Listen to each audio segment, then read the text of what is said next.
अब जवाब नहीं देव तब पद रोवेला हमारा लाज लगता माइक में कहे में ऐसे कि देखी हम फुहर पातरे घरी करे चाहत नहीं की पूछी का है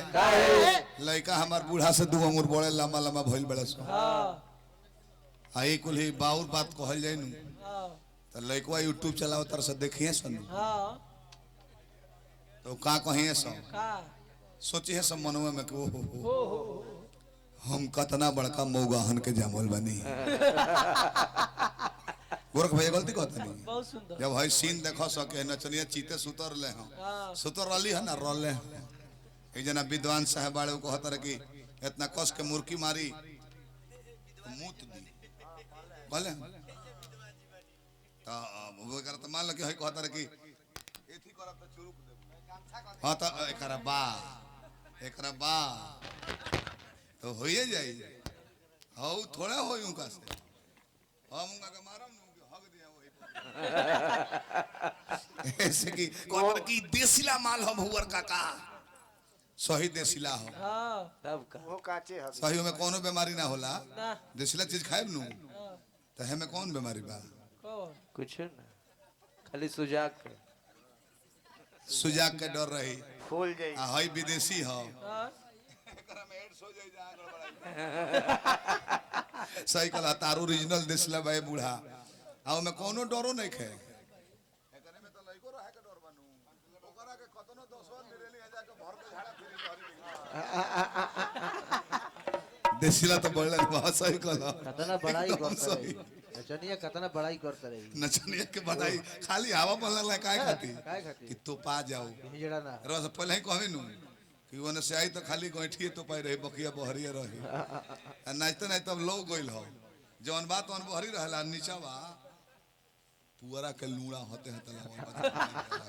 और वो मंच पर गंभीर में बैठा था गंभीर कतना गंभीर में बैठा था रे बेटा के रतिया जहां गोनेर रहे उनकर भाई हई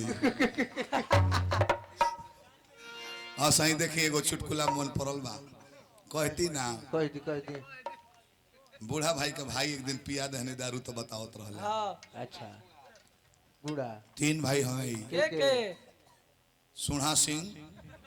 बूढ़ा सिंह बूढ़ा सिंह एक जना मोढ़ा सिंह रहले हैं तो एक्सपायर कर गेले अच्छा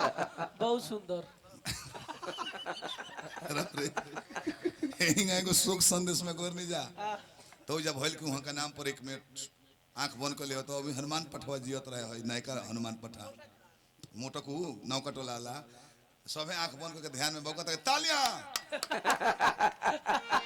ओई हम कनेंगे गुजर गेले बूढ़ा जी तो आई कहत रहे बहुत सुंदर और जाने कि बूढ़ा 8 साल के घरी रहले अभी हां अपना सुढ़ा भैया के लगही सुतस अच्छा अच्छा 1 मिनट हटस ना लग से बड़ी दोनों भाई में प्यार दुलार रहे उनकर बियाह शादी भइल तब वो सुतल ना छोड़ले ना बाकी 9 बजे सुत जास अब 10-11 बजे से अपन अपन कार्यक्रम शुरू करे एक दिन ही सुत गइले तो इनकर भैया कहता रहे बूढ़ा भाई सुनता रू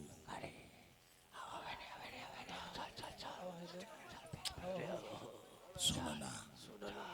मैन फोर्स के गोली खोले वाली मोट दूसरा कर देता घूम कहते ना बोले करे 500 रुपया देव ना नथुनी किन देव ना गाड़ी किन देव ना हार किन देव 8 लाख के कार किन देव तले बूढ़ा भाई आंख मिचते उठता भैया काहे के 8 लाख पूंजी जियान करबो तारा मजे से नु काम बा हमरे गाड़ी मार ले चल किनारा चल आके हमारे में खोल हो एगो साइकिल किन दिया पोडिल मारम दुख दर्द मिट जाई एटले साइकिल अतर हम करे के ना कोने माने कोनी तार बुद्धि लइका ही रहे वही पता जनी बोले कि हमरे के पेल ले एगो साइकिल चलो हुआ देख हमरा खोला मतलब मेटो हर चीज ना कहले चाहे लाइदारी होके चाहे चुटकुलू होके ले कौंसी लगना कहता कि हे कर रही ना अभी नया बिया हाथ हाथ फेराई तो ठीक हो जाइए हई बनावटी लौका वाला सुई लेके रहो लौका लौका ना 2 दिन में बड़ हो जाता है सुई लेके हो अब फिर सांझी का देखो ना जी इवर है के बा सांझी का नाम लू सांझ का ले साफ जगह फुलेवना ना पुचुक जला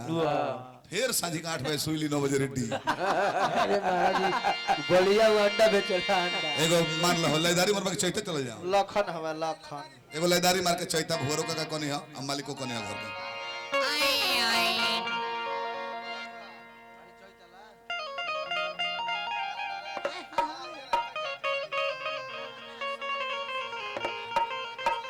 और ताई बाबा का हमारा फरमाइश रहे बाबा बानी की चल बिल बनी